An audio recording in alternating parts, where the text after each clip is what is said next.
we're dying to live, but we're not living to die. And that's really the process that we need to be looking at. We need to be living to die, because death is not the end, number one, and death is actually the greater experience of the two.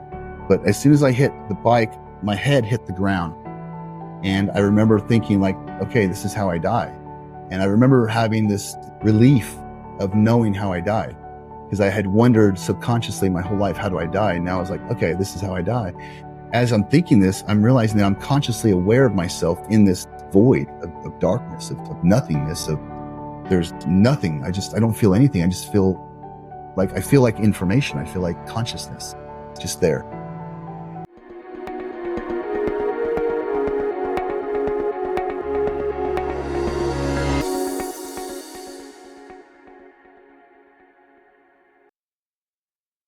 Guy here. Welcome back today, Jeremiah Pospisil. I hope I got your name right, Jeremiah. I do apologize. What a story. What an amazing podcast. He's had 3 near-death experiences. And for me, this podcast represents what a human being is capable of in terms of potential, purpose, and transformation, from being on painkillers, suicidal, wanting to give up on life, to really living with heart and fulfillment. And I really feel that we all have this potential within us if we have the willingness to lean into this work and take steps day by day. We have an incredible conversation. We cover a lot of ground, obviously, including his near-death experiences, but more importantly, how he's then applied those in his daily life. And yeah, we get into some deep topics as well, of course, the makeup of reality, etc., etc. Please, if you're watching this on YouTube, to be sure, let me know where you are in the world, where you're watching this from. It's always great to connect and continue to have random places around the world where I think, wow, people are listening from here too, which is amazing. If you enjoy the show, it's always great to, know about these things while I'm in my tiny little surf town here in east coast of Australia. So anyway, that's it from me. Enjoy this podcast for Jeremiah. It's awesome. And hopefully I will meet you one day somewhere in person, somewhere at one of our events. Much love. Enjoy.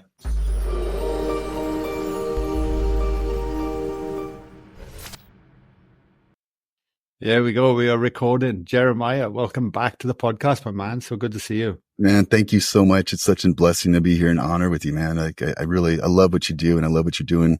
And I see it, man. I'm just proud to be a part of it. Truly. Yeah. No, so thank you for having me.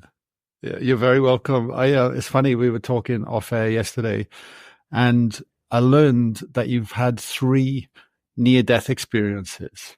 I mean, one is a rarity, let alone 3. What happened?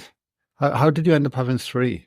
It's weird. Yeah. I didn't really see them as near-death experiences at the time. They were just, moments of my life. But I realized, after my last one, that I had a huge shift in how I understood things and how they were happening to me, and so looking back on the past experience, I realized that was a time in my life when I really pivoted in how I thought about things, and the very first one I remember, I was working with my dad, doing construction work, and I remember cleaning up, graffiti on a wall, and I got upset and frustrated as a kid does, working and, having to do work and clean up graffiti. Anyway, I said something to some kid who I had no business talking to him. I shouldn't have ever said anything. And we got into a discussion about graffiti, and he looked like he would have done the graffiti, and I was just an arrogant, kid. And so I called him out on it and stuff, and which is dumb looking back on it, but he ended up pulling out a gun, and I thought it was a fake gun. And I told him, what are you going to do with that? You're going to shoot me? And I said, go ahead and shoot me. And sure enough, it was a real gun, and he fired off nine rounds. Yeah. From a semi-automatic pistol, 9 rounds. He pulled the gun out of his sock and pointed at me, and I laughed at him and, said, I don't know what you're going to do with that. And then he shot me, and I heard the bullets whizzing by my head, and you hear a pop, when it goes by your head. It's a really interesting sound. And it was like, I was frozen. I was just standing there, and it was like a Matrix moment, where everything's in slow motion. You're like, I can't see the bullets, but I'm like, not even worried about it, and, the bullet stopped, and I was standing there like, okay, what do I do now? And I ended up chasing him, and long story short, the cops ended up finding him. But that was a moment in my life when I was like, man, like death, that was the first real death experience of my life, like being close to death, And, so How it old made were me you, think Jeremy? differently. I think I How was old about are you? 16 or 17. I was about 16 or 17. Where were you? Because I know I worked on a construction site in Wales at 16 and nobody had a Yeah. gun. Yeah, for sure. So I grew up in San Diego, but I grew up in a rough part of town. And so it wasn't the most friendly environment. I was always getting in fights and, getting jumped or having things robbed or stolen from me. Which kind of built me up to become somebody I wasn't my whole life. Like I was a sweet, innocent kid growing up. And then there came a time in my life when everything changed, and it was when I was robbed for a skateboard when I was in elementary school. And I remember that was the moment that I pivoted from being an innocent kid to telling myself that I had to protect myself. I have to protect who I am. People are going to try to take things from me. People are going to hurt me. And I remember very distinctly, going back over my life after my last near death experience is like, I wanted to understand who I am and how I became what I became. And this was the very start of it. And I think it all starts from one trauma, and it kind of slowly builds upon that. We add layer upon layer of trauma until pretty soon through the years, we don't identify ourselves anymore. We don't know who we are because we've covered ourselves in reactions, and it's covered up our true essence of who we are. And so that was my very first one. And then, it's been odd, but my whole life I've had this weird relationship with death, with people close to me dying or pulling up on the scene of an accident and seeing somebody pass away. And it's just been really, really weird for me, and I had another near death experience, where I had an infection and a septic infection. The doctors kind of didn't listen to me at all. And I spent a month in the hospital recovering, and the infection was growing. And I got out of the hospital after a month, and the very next day I ended up collapsing and just blacking out. And that wasn't as powerful, but that was my body shutting down. It was my body dying. I was literally How old were within, you at that point? this was probably, I want to say early 30s. Early 30s. I had had a number Wow. of spine surgeries from an accident in the military. What? Um, yeah, I got injured in the Huh. military and had I seven was spine struggling to keep up with you. surgeries. So, so let's go back to the shooting for a sec, right? Yeah, yeah, So when after that you run off and like, I mean, at 16, 17, I can't even imagine what that'd be like to be like you say, somebody shoots off 9 rounds at you. They go whizzing past you like your yeah, head and none yeah. of them hit you. No, none of them Did hit me. you at that point or the days after start reflecting upon it, thinking I'm out, or did you just keep going? Yeah, Like this. it's weird when you're that age. Your Mm, adrenaline and your ego is really driving you in life. It's trying to keep you surviving. You know what I mean? And so this ego becomes bigger than life itself. And I think that's where I was in that part of my life, is like my identity in myself was bigger than who I really was, and so I tried to just kind of blow it off and not think about it too much. But, at night alone before bed, I would think about it, in the morning when I first wake up thinking, man, like that could have been my last day, and it does something when you think about it being your last day. And this is why I've incorporated this into my everyday life. It gives you a drive to experience life to its fullest. If you know that at the end of the day, you're going to die, you are going to want to experience every bit of life in the most beautiful way that you can interpret it. And it's something that I have found that I do now. And I think it's a collection of all my experiences, but I realize that there's no guarantee ever. There's a guarantee that I will die for sure, but I don't know when. And so it behooves me to live life as though I'm going to die at the end of every evening, because I can get over any hurdle. I can get over any pain. It doesn't matter anymore.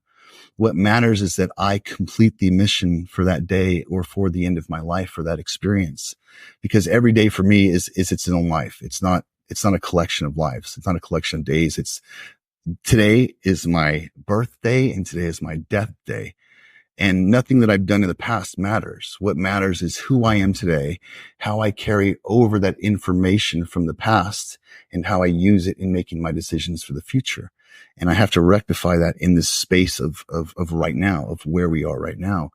And to me, it's saying the value is life. because there's nothing outside of creation, right? There's creation and then there's the absence of creation. There's life and then there's the absence of life. It's not like there's anything else out there besides that.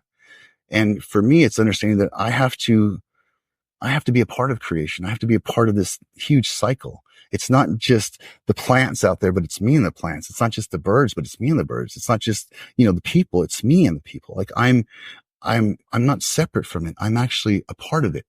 And when I bring all this together, realizing that, listen, I don't have to worry about my depression. I don't have to worry about my anxiety. Like, it doesn't matter. What matters is that I'm going to die today in some form or fashion, spiritually, intelligently, whatever, right? I'm going to die.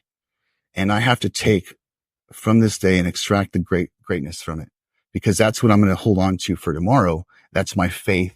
That's my excitement for tomorrow. That's my excitement for life, knowing that nothing that I had planned happened today. It was all just sporadic, and somehow I was caught up in the middle of it. But tomorrow is going to be the same. Tomorrow I can find the greatness in tomorrow and live a joyful day. It doesn't matter what's coming at me. If I'm going to die at the end of the day, mentally, it's all good. It's all beautiful. Yeah. It's all meant to help me, expand myself. It is fascinating, isn't it? Like, we get caught up in the treadmill, the busyness of life. We don't give ourselves space, and we kind of carry on like we're going to live forever. Like this need to consume more, buy more, do more, keep up more. Yes. And, to what? Where does that really lead us? And it's interesting, even in my journey since I've had children, I've like that contemplation of death is definitely much more in my being now, which drives me to fully live. That's, and I think that's, cause I remember even hearing Wayne Dyer saying a year ago, to truly live, you must die first. And I believe it's almost the death of the ego, and accept that, to then embrace each day that we have. I mean, I still fall from grace. I still get caught up in, but it's fascinating. But, even listening to your journey so far, it feels like you had to go through a true hero's journey to get to that point where you are now living from this space to start to understand that. Now, I'm really interested, Jeremiah, in your journey, because we spoke about 18 months ago, the last podcast was, and I'm sure we'll cover little bits of the same ground in some respects, but I don't recall, you had spinal surgery as well. Like I did. I did. So you were in construction the whole time? Is that right? I was in construction. I was in the military. Yeah. So I was doing both simultaneously. And, right. And so what happened was on a training mission, I got injured. In my spine, compressed my spine, and ended up having, a fusion surgery. How did you do it? We were doing some training in the mountains, and I kind of jumped out of a helicopter and, landed in a hole basically, and it twisted my spine because I had a rucksack on. Mm-hmm. And so it kind of twisted it. When it did that, it kind of ruptured and herniated some discs. So I ended up having a spine surgery, I want to say about a year after that. And what they did was they fused my spine together in the front. They did an anterior fusion at L5S1, and they put a plate on there and put some screws in there, and, it was healing up. They put a cadaver bone in there as well as spacer bone. And a year later, I was getting ready to deploy again, and I was on a ruck march. It was like a 20-30 mile ruck march. And I turned to look behind me. And when I did that, I fractured that fusion that they had given me.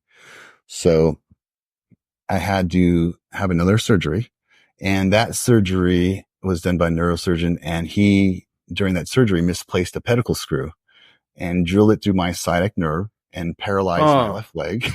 Yeah. And so human error. Yeah. Human error.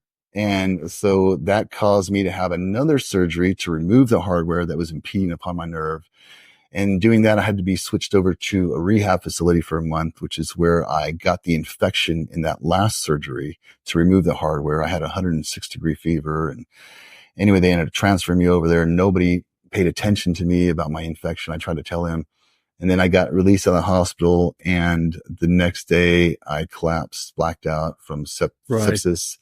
and had to be rushed back to the hospital or another emergency surgery. And then a PICC line for 3 months where I had to give myself injection 3 times a day, antibiotics and stuff, and had an open Jesus, wound. And it's did you crazy. speak to the guy that misplaced the screw? Like, I were they like, did. "Oh, I'm sorry," and they just carry on? And No, he was more worried about protecting himself than he was about anything. So he wouldn't admit anything wrong. In fact, when I first came out of surgery, I was in recovery. I couldn't feel my left leg at all, and I told him, I said, listen, I don't think this is right. And he said, well, we had some, pins inside your spine and some, sensors and stuff. It could be that. And I said, no, this is not right, and anyway, he took my leg and brought it back to my chest. Well, because the pedicle screw was screwed in at the wrong angle, when he brought it back, it fractured my tailbone. Yeah. And so it fractured that. And so I screamed out. I've never had so much pain in my life, and he ended up going back there and removing the hardware, the very next day, and it's just a series of unfortunate events that have turned me into the best person I've ever become, and the best person I believe I could ever become. And, so it's really interesting. I've been through a lot, but I think that's probably because I'm a little hard headed, a little stubborn at certain times, and, I was, I had yeah, to break through a lot of barriers that I created for myself growing up. And, a lot of them weren't real, but it's all brought me here, of course, yeah. Like I remember you saying yesterday, the universe was trying to get your attention quite a number of times before you Yeah. listened. Yeah. I kept calling. I just kept hanging up. When you collapsed, did you actually die? Or was it I don't just the know. body shut down? I blacked out and I went into, the one thing about all of my, NGEs is they all start out in a very black space. It's a consciousness attached to a nothingness. And that's what I realized is the very start of these NDEs for me. Um, I wouldn't call it a death. It was a transitional moment for me.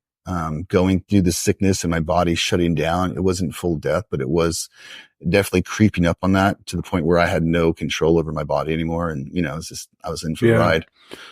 So I'm assuming that was the end of your military then. Yeah, they retired me. They said, we're going to retire you and you're going to be fine. You just, live on your retirement. But yeah, And good luck being hurt. what was your mindset coming out of that, during coming out of it? You lose your identity. You lose your entire identity. My identity, my whole life was, a husband, a father, a provider, a soldier, whatever it is, a builder.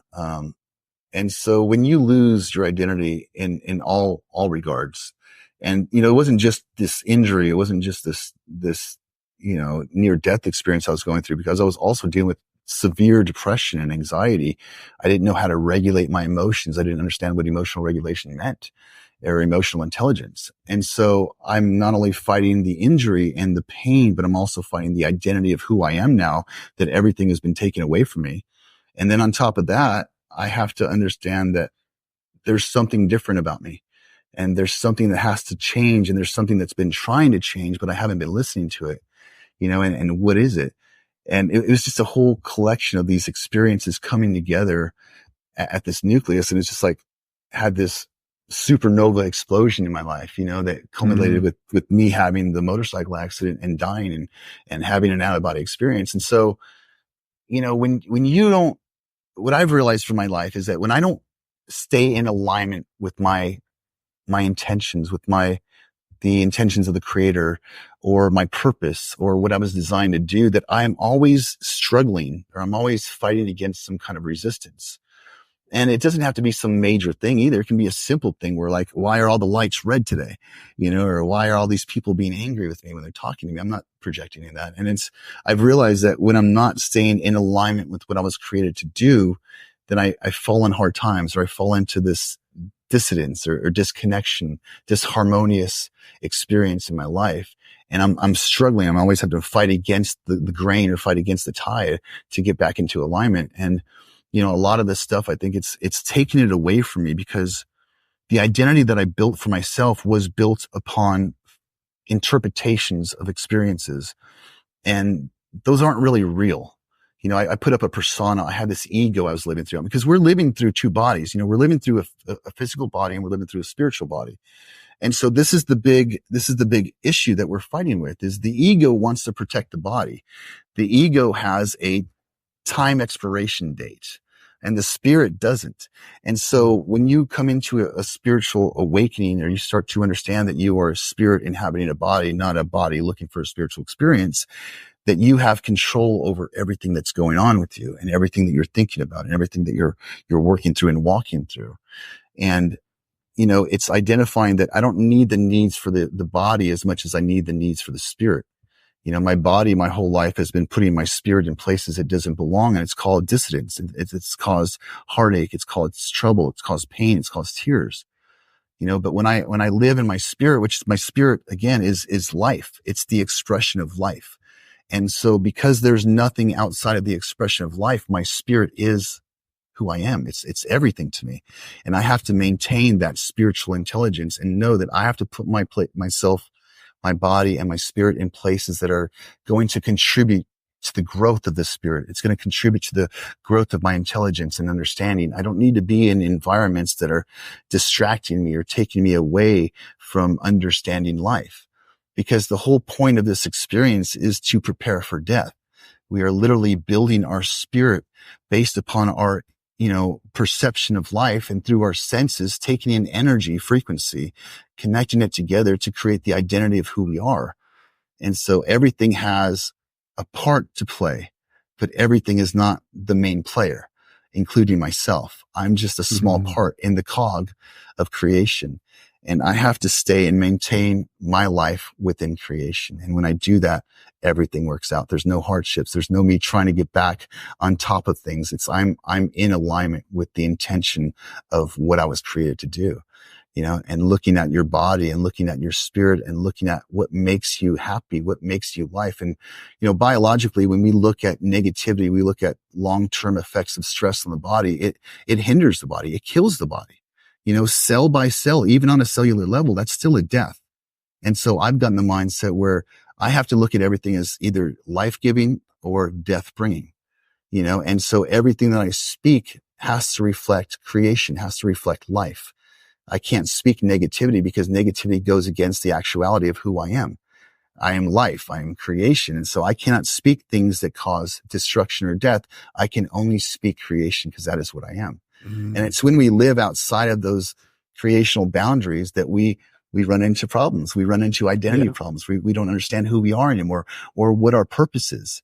And it's very simple. The purpose is to prepare for death. It's to prepare our spirit. It's to build our spirit, taking in all of the information that's all around us and creating an understanding of how life is being formed. And I tell people, I said, when you look at the stars and you look at the sky and space, that is to remind you of the power that resides within you and the power that created you. And when you look on earth, you look at the plants and the trees and the seeds and the fruit and the birds and the bees and all these things, they're teaching you how to use that power, how to take that energy and how to create from it. And if we just know how great our power is that is within us, and we can focus and see how to use that power for the greatest purpose, which is the creation of life, not just in ourselves, but in those around us, in the world, then we find that we are living within our purpose, because we fall into alignment with creation, because creation is all there is, I think one of the biggest falling traps to get into is say, like, what is my mission, my purpose? And, and actually these big lofty ideas and goals, and this is what I'll be doing, when it's like, what if we strip it right back to each moment? What is my purpose? How can I be more present? How can I be more harmonious with the natural environment, the rhythms of life? Like, life is always in motion, and it's like the more we become coherent and sync up to the natural rhythm, like you say, if every cell in your body is harmoniously working with you, if your heart is in alignment with everything, your thoughts, your words, your vocals, it's all pointing in the same direction. Yes. It's very different to trying to swim up river, like you were speaking about earlier, going against the flow of life. Right. You're going to drown, man. It's going to bite you in the ass at some stage, right? Yeah. And then bringing it back, if we start to lean into that and actually be more present, be more grateful, be more allowing and connected to ourselves, to others, to the environment, to spirit, then that striving from a place of lack tends to diffuse because we are already starting to connect to the wholeness of ourselves. Yeah. And it's huge. And then from there, things open up. Then you start to realize, oh, what happens if I started to do this or lean into that and explore my gifts? You know, my old mentor used to say to me, Chris, you would go, always follow your enthusiasm. It'll never let you down. You know, what lights you up, and that's what I started doing as well. That's really good. That's really good. Yeah. Always follow your enthusiasm. You know, that's true because that's your instinct. That's your intuition. You know, I think that's another sensory that we haven't really fully accessed. We haven't fully accessed the sensory inputs. And I know you're doing a retreat in Bali coming up, you know, and you guys are working with that mysticism side, you know, and bringing that out in people, I think, you know, and that's so important because those are the powers that we have. We have the powers of perception. We have intuition. You know, we can know what's going on even without having it spoken to us. You know, I think that's something that we really need to look at. And what people forget as well, even when leaning into spirituality and mysticism, right? And I had Jim Self on. I'm releasing the podcast tomorrow, I think. So it'll be live. But anyway, talking to him, amazing guy. He spoke about, you know, the body is actually very mechanistic in some respects. It's very predictable.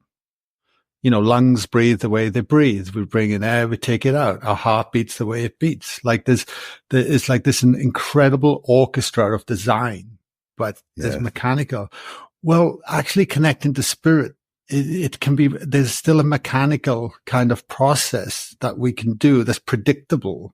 Right. If we start to bring in the right tools, the right applications, and start to open up the sensory experience, including the third eye and the pineal gland, and actually allowing to tune into the light frequencies beyond what we visibly see in with our two eyes, you know. So you can develop these, I guess, biological aspects to tune into, then actually start to receive this information more and more. And the more you naturally get there and can do it, the more you have a reference point of what you're doing. But if you're not there and you don't know, how do you know to use it? Because it's never been used before.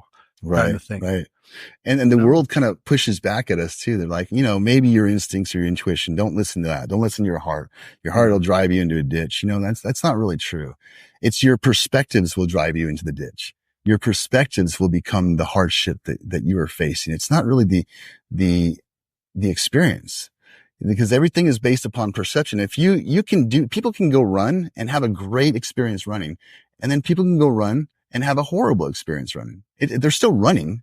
It's just the perception of it, you know, and that goes with our powers. I think we have these special powers, these unique ability to connect to nature beyond even physical touch. You know, it's this intuitive nature that we have, this instinct that, you know, this is how we were designed. This is how the universe is created, is that everything is, you know, quantumly entangled.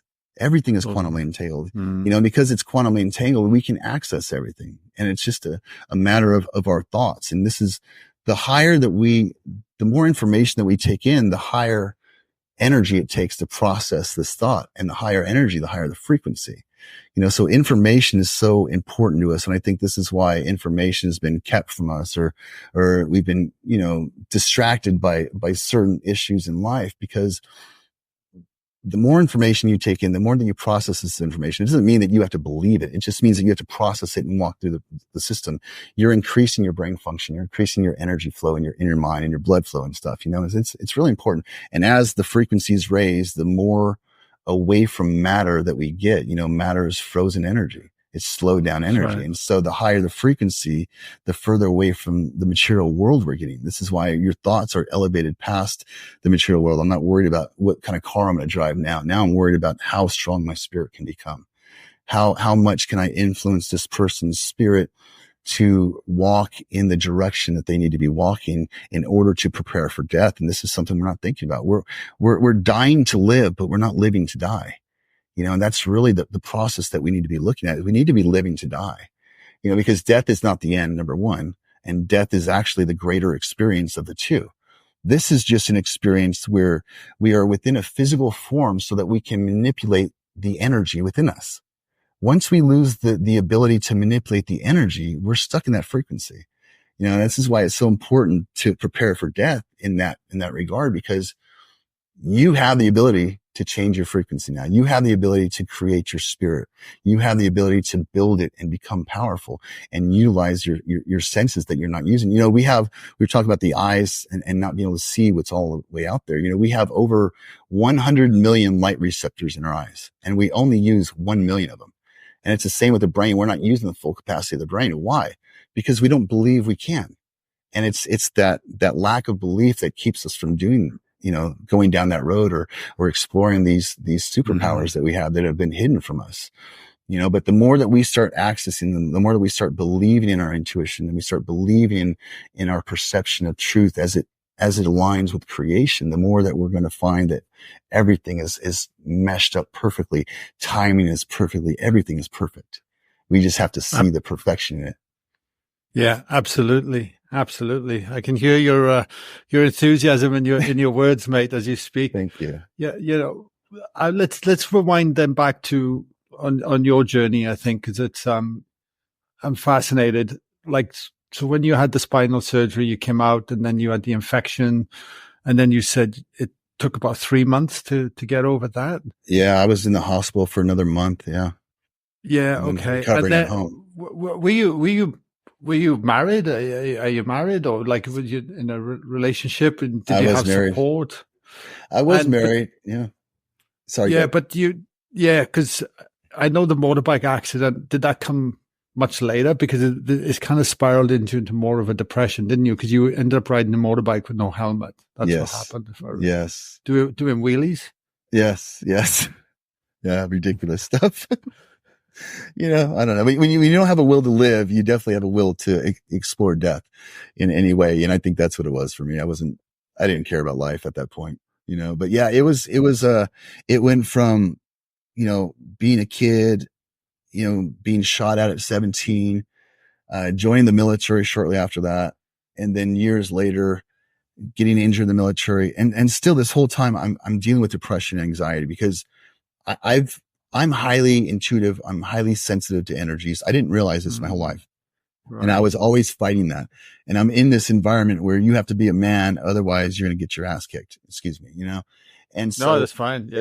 And so that's what I had to become. And I had to hide all of my intuition. I had to hide my heart. I had to hide my love for people, and it really screwed me up. And that was the problem I had. So,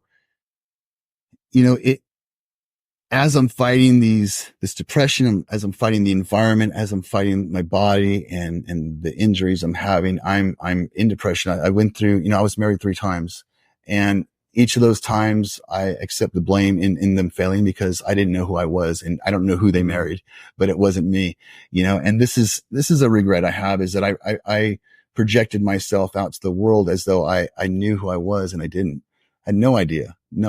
And so, and this goes out to all of us, is that, we've become somebody that we're really not to other people, and they don't understand us sometimes, and we don't know why, but it's because we don't understand ourselves fully. We haven't projected our fullness to them. But yeah, so this is all, it's all just been like this slow progression of I have to figure out who I am and what I am. And the whole time I feel like God is pushing me down this road, and I'm just like, nah, I'm cool. I'm going to go down here and do this, or I'm going to go here doing this. I don't care what my purpose is. I don't know what my purpose is. I don't think I'll ever be able to find it. I don't know what the reasoning for life is. And so it's just, whatever, I'll do whatever I want to do. And, at the end of it, I was raised in religion. I was raised in a Baptist home, and there were holes even in that for me. And I didn't know how to rectify everything at the end of the day. And when I look back on everything now, all of my experiences, all of my pain, all of my surgeries and all this stuff, I realized that every part of me had to be destroyed. Every part of my identity had to be cut down, because there was a simplistic way to understand who and what I am. And when I get to that point, when you get to the point of understanding who and what you are and what you're doing here, it's a simple understanding, and it applies to every action that you will now make in your life going forward. And that is that, I am love. I am the walking manifestation of love. I am the walking manifestation of creation, and I can also create. And so when you realize the power that we have, that the power in the words that we have and share with people is causing them life or death. Our actions cause life and death. We can see how powerful our incursion into their life can be. Totally. But you had to nearly die to get it. Yes. Right. And I look upon the world, and, I meet beautiful people. Like I'm in front of a lot of people now every month, and I get to meet beautiful souls, that are coming in, that are open and searching for something more. But also beyond that as well, there's so many people that are like just not even aware what's possible that exists, and we just get caught up in our own shit. And I think we need to go through it to have enough compassion for people once we come the other side, because I was that person once. I was that person once, where I can see myself in them. Yes. Like shit. That's the greatest thing that we've been given, is the opportunity for a new beginning every day. And this is again why I go down every day is a death, because I have an opportunity to fix everything. Every day I can fix anything. Every day I can change the way I think. Every day I can understand how to love myself more, which is something I didn't do very well either. Is I need to learn how to love myself. I need to realize that my body is taking the brunt of this physical experience, right? My spirit's processing it, but this body is taking the beating that I'm giving it. This body has held the scars that I'm walking in. This body has felt the turmoil of pain and disconnection. And so, loving my body and saying, hey, listen, thank you. I know that at the end of this process, you're actually going to die for me. You've been with me through my whole life. And as my body, you've protected me and brought me to places that my spirit now can take and grow and become something greater, because of this pain. And, when you love your body and you love yourself, you start to see how your creator can love you. And when you see how your creator can love you, you can see how that creator can love everybody. And when you can see how he can love everybody, you can see how to love everybody, because everybody is your brother and everybody is your sister. Everybody is your neighbor. Everybody has a direct connection to your life and will bring you life or will bring you death, no matter what. Their energy affects your energy even without knowing it. And that's a beautiful thing. And so we become this beacon of light, this beacon in the darkness, that we can change direction. We can change people's day. We can change their progress and their journey, and I think the people that have gone through the hardest stuff in life, I think those are the real leaders.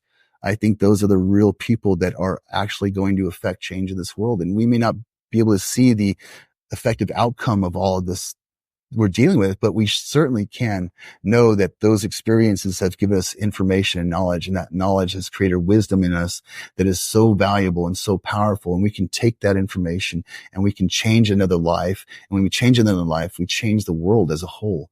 We change the balance of the spirits, right? Of goodness and bad, of dark and evil, and light, of good and evil. And so we have the ability to change the world. And maybe it's just on a small scale, but that is an effective change in the universe. And that's powerful and that's valuable, Yeah.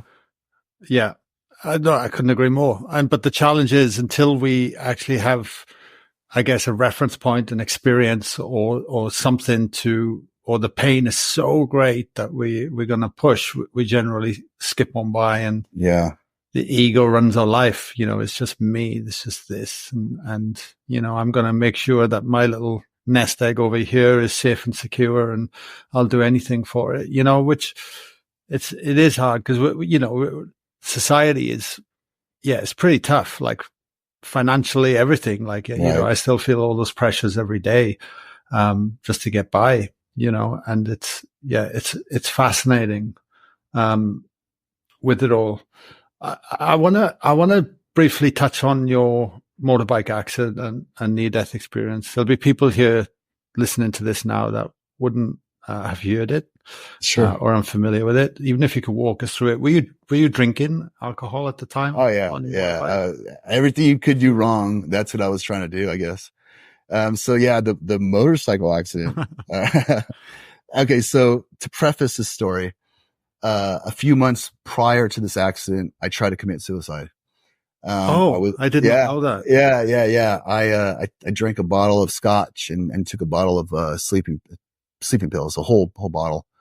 Again, Were you crying out for help, or did you really think, no, I'm going to end it? I'm done. I was done. Wow. I got to the place where I wasn't, living. I was just existing. My body wouldn't shut down, but I wasn't here. I wasn't happy to be here. I was not excited about life. Every day was a torturous experience for me. Being in pain, let's see, 39, 40. Yeah, right. And so that's a tough transitional time anyway for, a guy. Mm. But then you add on the injuries, you add on the misidentification of myself and lying to myself my whole life. And, so at this point in my life that the accident happened, I didn't want to be here. I was done. I experienced what I wanted to. I didn't find any value in it. And, because I didn't find value in myself. And so, everybody needed to I guess give me things that I needed to take to understand the value of myself. I didn't find value in myself. And so each of my relationships had been like an exchange, a commodity exchange. Like, I'm going to love you, but I need you to love me back this way. And if you don't, then, well, you don't love me and I don't know what to do. So having injuries, having spinal surgeries, having loss in family and relationships, drove me to this place of just, I didn't want to be here. And so I tried to take my life, didn't work, checked myself into a rehab hospital and thought, well, you should probably get help now. If you didn't do it right, you should probably, figure out what's going on and not do this again. And, I was there for a week. I don't think I learned my lesson because I didn't make any changes. I just went through the motions of it. And so the day of my accident was my friend's birthday. We went out drinking and, rode the motorcycles, thought it'd be smart to go ride the motorcycles while we're drinking, no helmet on. And then on top of that, try to pull stunts on the road. And we were trying to do that. And I was pulling wheelies and, just didn't land this one and came down really hard. And when I came down, the bike wheels were off. And when I hit the ground, it just threw me up in the air like I was ejected and, flew in the air. What speed were you going? I want to say 50, about 50, 45 miles. Yeah. An hour. Yes. Maybe 60. Like 80, 90 Ks. Yeah. Wow. Yeah. It's just quick. Not caring. And, I came down and hit my motorcycle and I landed on my bike and I broke 8 ribs in 3 different places. I broke my wrist, had road rash and stuff. But as soon as I hit the bike, my head hit the ground. And I remember thinking like, okay, this is how I die. And I remember having this relief of knowing how I died because I had wondered subconsciously my whole life, how do I die? And now I was like, okay, this is how I die. And, as I'm thinking this, I'm realizing that I'm consciously aware of myself in this void of darkness, of nothingness, of there's nothing. I don't feel anything. I just feel like information. I feel like consciousness just there. And, as soon as I realized that, I noticed that there were these lights coming in from the outside of me, forming in front of me. They were forming a long tunnel. And each one of these lights had a different color to it. And each color had an emotion to it. And each emotion was correlated to an event of my life, a memory of my life.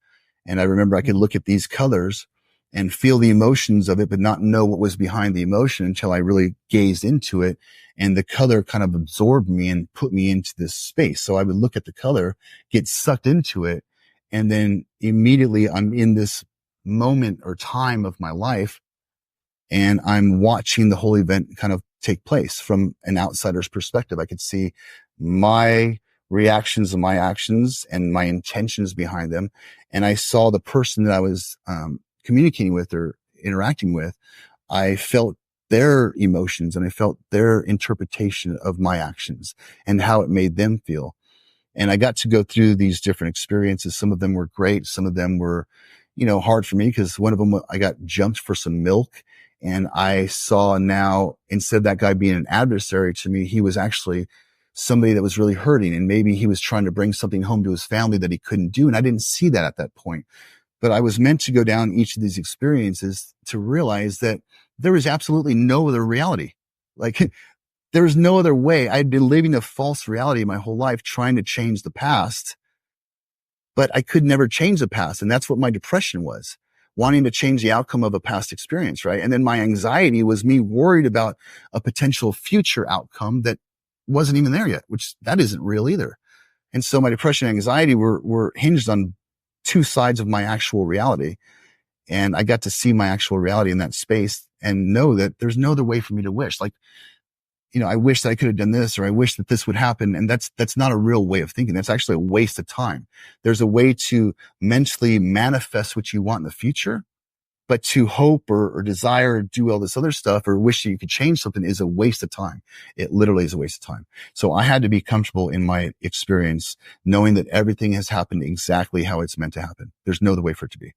And so, going through this experience, seeing this, realizing this power, I'm just like, whoa. And I feel this immense amount of love. I feel free in this space. And I'm going through these, experiences and seeing these brand new colors I've never experienced and these emotions I've never experienced. I'm like, wow, this is great. And I get to the end of this long tunnel, which I don't even know how long I've been going for, but I notice that there's spaces that are empty with, where I could put a color, where I could create a color. And I realize that I'm going to go back. I'm going to get to create an experience for this pixel. This pixel isn't done yet. And it brought me a lot of relief. And I was like, okay, now I see how this is played out. I see that there's no other alternative reality. And now I can take this information now and walk through life knowing that whatever happens is meant to happen. There's nothing else to do. There's nothing else to think about. I can stop thinking about all potential outcomes of something that's already happened because it doesn't matter. It's a waste of time. I lived so much time in that space. It was crazy. All the times that I've worried, I think about this mentally. I did these mental exercises. If I took every moment or instant that I worried in my life and I put it in a wheelbarrow or I put it in a bag, right? And I carried that just mentally as I walked down each experience, how big would my bag be at this point? How much worry have I wasted in my life? Right? How much anguish, how much stress have I put my body through this entire life? And did it ever play out? Because today I'm okay. So all of that worry was for naught. There was no point in it. There's no point to worry because whatever plays out is going to play out. So the moment I realized that I had more time to go back and create another experience, then I realized that there was a being behind me. And this being was this powerful, I feel like it was an angel. It was this powerful being that had been present with me the entire time of me walking down this tunnel and going into these experiences. Almost like it was pushing me because I would have probably stayed in a lot of these experiences had he not been there to kind of motivate me to get out, because you want to hang out. If you can understand things in a different way and you can go back and relive a life, part of your life, you're like, whoa, this could be a fun now. How different can I see things now? So it wanted me to keep moving. So I got to the end and realized this thing was there and realized the power of it. And that it had always been there along this journey. And it spoke to me and it said, become the purpose. Right. And I'm sitting here thinking, okay, what does that mean? I just saw a bunch of weird stuff. I'm in a really weird place. I don't know where anybody is. Don't know where my body is. And I don't know what this thing is. And I don't know what's going on, but it tells me to become the purpose. What is the purpose? I don't even know what this is. What is the purpose of this experience that I'm going through? And so it really messed with me. And then I got hit with this white light, and in the white light, I felt like was all the information that I needed. And all I had to do to access that white light, to access the information, was to meditate. So I had been on pain medication from my injury, and I had never meditated before. And I knew two things: that I had to meditate and I had to quit taking my pain medication, cold turkey. It doesn't matter. And so after I recovered, after my ribs healed up, I quit taking my medication. And I started meditating. And in that meditation, I was able to start unlocking what was in the light. What was my information? What is my purpose in this life? And I got to hear from that, through the meditation of what I'm meant to be doing. Wow. Thank you. A couple of questions. Yes. Did you see the being or just felt its presence? I felt I couldn't look at it because I felt looking at it would somehow destroy me or disorientate me or do something that would pull me out of that where I was. And so I could feel it almost like you feel somebody behind you, in line somewhere. When they get too close, you're like, oh man, I feel that person behind me, like bad breath too, And so like, I felt that presence so strong, like almost like an electrical charge behind me, just like over my left side, Yeah. And the second question then is, did you feel yourself traveling out of your body then going back into your body like a proper like sensation? Yeah. Yeah. Or was it like you just woke up and you were just back in? It was just like that. Yeah.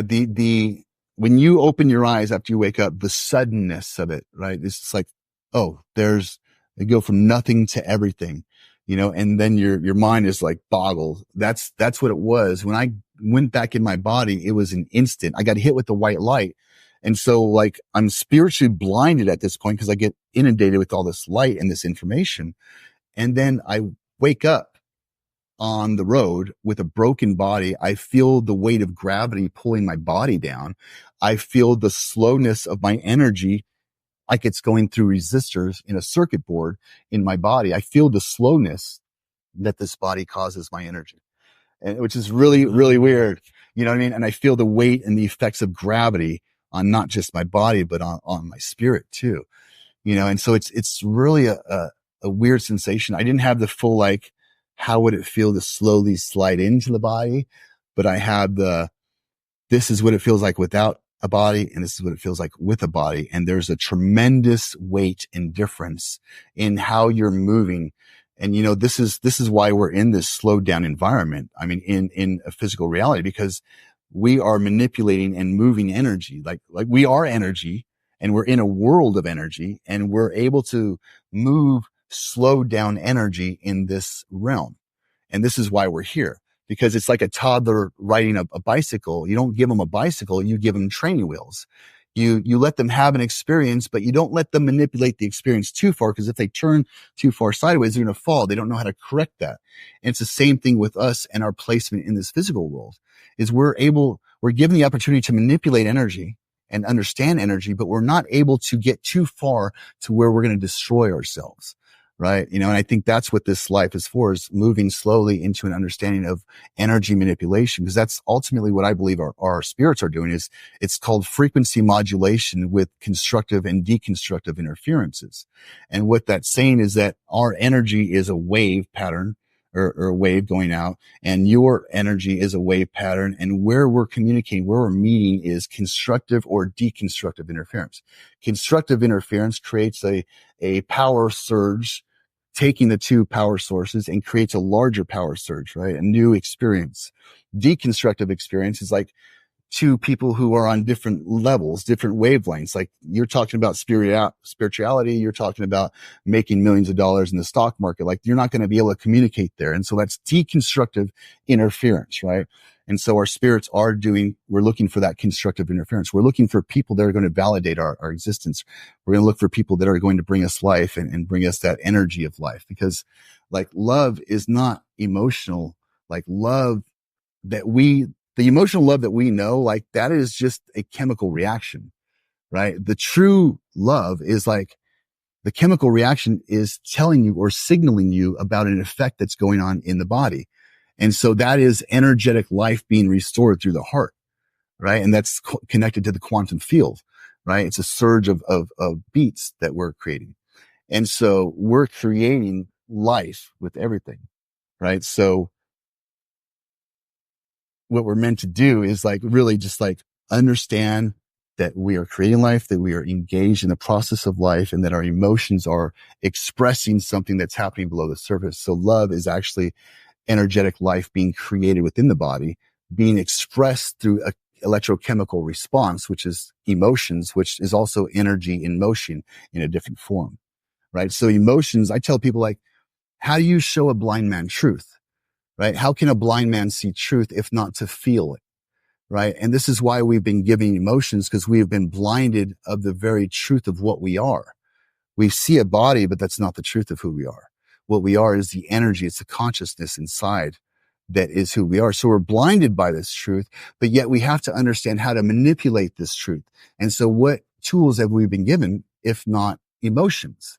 Because emotions are intaking of energy through I energy is light energy, audible energy, chemical energy, thermal energy, kinetic energy, right? We have all these energy sources that we're combining to create something. And in doing that, we're showing a truth. We're either connecting to our spirit or we're connecting to our body. We're either living from the emotional truth of our physical experience or we're living from the spiritual truth of our spiritual experience. And those are two very different things. You can't live in the mindset of have a spiritual mindset, but then know how to fully engage in that in the physical world, because you can't. They're two separate things, like oil and water, but we have to learn how to regulate the body, how to make the body do what it's created to do, right? It's because the body is a tool. It's been created to do something in order to help our spirit out. So what is it created to do? And that is, engage in emotional, exchanges, and that's what going out to beauty and seeing love and life and seeing the chemical responses of love to the body and seeing how that long-term affects life, and the body. And same with negative experiences, going back and seeing how those negative experiences are affecting the body. Is it creating life or is it creating death? So it's very interesting for me. Yeah, no, I love the explanation. It's 1000%. And, as we come towards the end of the podcast, though, I want to kind of put a bow in all of this. But once you had your near death experience, you come out, like you said, I'm not sure what all your injuries were. I mean, it sounds like you were very lucky to be alive. Yeah. And, yes. Yes. Because you'd already had spinal surgery as well, so I'd imagine, there's already underlying physical traumas that are happening.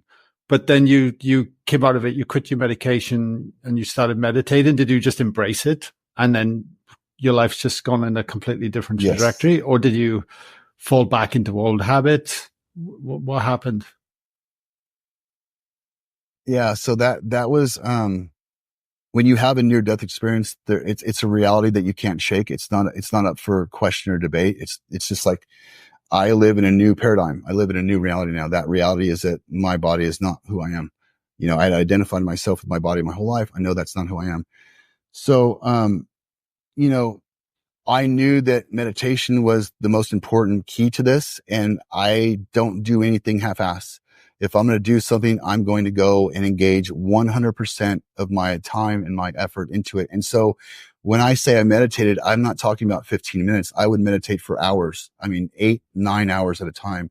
I would literally sit there and control my body, much like a runner or somebody that's working out. You have to overcome the physical experience, right? And you have to tell your body who it is, right? And if you tell yourself, I'm not going to be able to run, you're not going to run. But if you tell yourself that you can, you will. Okay. And this is what I had to do with me. And so first thing I started doing was meditating. And I didn't know how to meditate. So I laid down on the grass. I wanted to connect to earth because I knew that was a power source. And I wanted to keep my eyes open because I knew that there's things that I'm not seeing, right? I knew about this. So I would meditate with my eyes open, laying down. And because I was laying down, I was able to get liquid in my eyes. So I didn't have to blink as much. So I could relax my eyes with them in the open position and see what they would allow me to see. And that started getting into really supernatural things, that I had some really supernatural experiences with that. And when you start to live a truth and,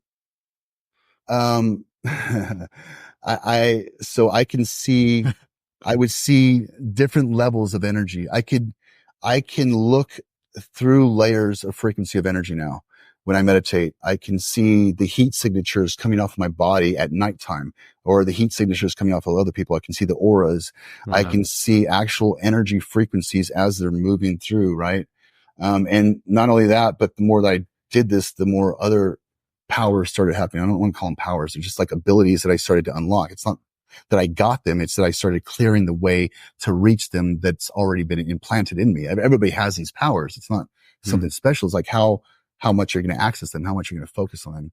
And so, and it got to the point where it wasn't just seeing things. It was like knowing things. I had experiences where I knew things about people and I had to share that experience with them and they would validate it, And so there's a lot more that's going on below the surface, And so meditating for me allowed me to listen to nature, allowed me to listen to God, allowed me to listen to my body and to my creation that I've created and say, hey, what do you need? You know, how are you navigating this? And what are you really doing here? I mean, like, are you an identity with the job that you're doing, or are you something else? Or do you more identify yourself with a connection to these plants and these animals and these people? And for me, that's what it was, is I had to realize that I was not, you know, this worker or this husband or this guy or this father. I'm like part of this creation, and I'm very intimately connected to it. And just like we all are, and I have the ability to create or destroy it. And that's really all it comes down to, is like, I am creation manifested in this physical form, right? And I have the ability to create or to destroy what is before me. And if you want to fit within creation, then you must create. There's no other way for you to live. You cannot live within creation from a destructive mindset. You cannot want to create life, but then also want to take away life. You know, a house divided against itself will never stand. And it's the same thing with life. So if you want to better your life, or you want to get into alignment with creation. That's the simple road.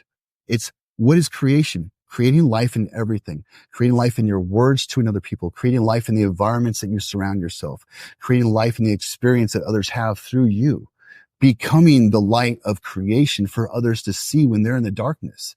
It means stepping outside of your comfort zone, and don't get comfortable in your own house with your own money, with your own TV. Get out and realize that this doesn't last long, but what lasts long is a soul. And those neighbors that you are friends with, that you're letting just not understand who they are, like, you're letting them die in poverty, like legitimately poverty, because poverty is the lack of understanding of who oneself is. It's the value of yourself. And when we don't have the value and the understanding of our power that we've been created with and been given, then we are literally living in poverty. I don't care how much money you got. I don't care how many houses you got. If you don't know the value of yourself, you are poor. Right. And for me, I want people to understand the value and who they are, and to understand that you are a very special part of this community. You are a very special part of this world, and your placement in this world is just as valid as mine. And it behooves me to make your life better, because I know that if I do that and I give you love, that is a universal thing. And it doesn't matter how much hate or negativity you have, that my love will penetrate your core.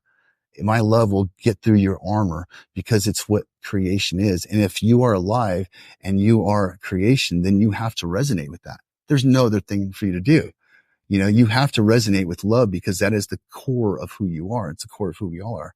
So I find that really interesting. And so I love to just spread love. I love to empower people. I love to show people their true essence of who they are and how they can change the world just by looking at somebody, you know, just by speaking a word of life to somebody, how you can alter the direction of their path. And I think that's the most beautiful thing about this experience, you know? Yeah. Well, this podcast will certainly be listened by quite a few people, and that love will continue to be spread, mate. Thank you. I just want to say thanks for coming on the podcast. I really appreciate you. I really appreciate what you're doing, your message, and just being able to come and share your experiences like this. And people are out there. People are hungry. Yeah. And I think the more we can get conversations out like this, the better off we will be as a humanity. So if you are listening to this, please share this with a loved one or friend or somebody that's in need of help or support if you find this conversation very helpful. Absolutely. Jeremiah, if people, yeah, go for it. Go on. I wanted to say one more thing. Since we touched on suicide stuff, I want people to know, you know, like, I want people to know that they can reach out to me. And there's a lot of people out there that are struggling with their identity and their value and who they are, you know, and I don't want anybody to ever struggle. You know, there's suicide prevention hotlines out there. There's people that really love you and value you, and including us, you know, like I will open my email up to people that are suffering and that need help with that. But you know, like, again, realizing that you are creation, realizing that love is not just an emotion, love is life. And so we don't love people, we give people life. And so to feel love is to feel life, and to give love is to give life. You know, and if we can give life and we see it from that regard, and we want to give life to everybody, we don't want to kill anybody, right? So we want to naturally give love to people. And if we can just give love to a stranger, you never know if that person's on the brink of destruction or not. And you could be the lifesaver. You could be the one that restores them, just by a simple act of following your intuition, following your heart, following your truth of creation, and that you are love and you can express love because you are love. And because love is a gift, love is meant to be given out. And so because you are love, you're meant to be sharing that with people. And so, you know, again, I love people, and I know you do too, and we are all about creating this consciousness of creation together and love together. And, I'm so thankful to have people like you that go out and do these podcasts, and, you do these retreats like the one you got in Bali coming up. And I'll tell you what, man, it changes lives, and it's people like you and me, and it's these people that we know and these connections that we make, and the people that are watching this at home. You have a value. You can change this world, and you can change the person next to you. And it's just like one person can change the world, and one conversation can change one person, and one thought and idea can change one conversation, right? And just a moment of stillness can change your thoughts. And so you can change the world. Let's just change the way we're thinking about how we're doing it, and look at the real process of life and creation, and realize that we are creation, and everything that is within us is meant to reflect that. And if we do that, we're going to be right in alignment with what we're meant to be doing here. Totally. Mate, do you have a website?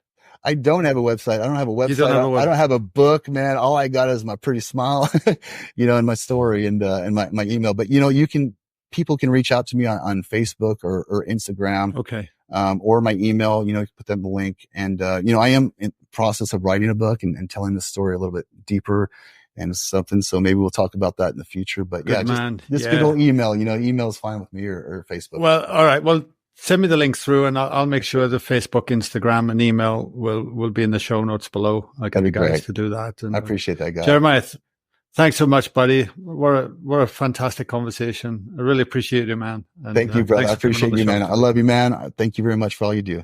I'll see you guys later. You're welcome. Much love, man. Much love.